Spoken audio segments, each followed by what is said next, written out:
What's the real inflation rate? Well, for starters, I'll say it's my firm belief it's not the rate the government is telling us. I don't have to give you fancy statistics. I don't have to give you websites to hit. Everyone watching this video goes shopping. Everyone bought ingredients for Thanksgiving dinner or went out somewhere to have Thanksgiving dinner.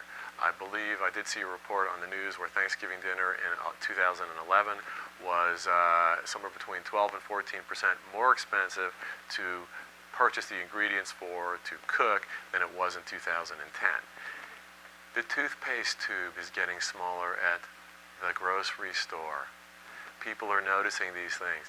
That salad you got at the restaurant is now 20% more in price or 20% smaller.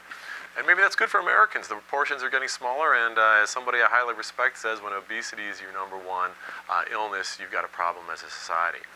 But the real inflation rate, if you reconstitute it like it was 15 years ago and 30 years ago, I believe it is totally artificially low.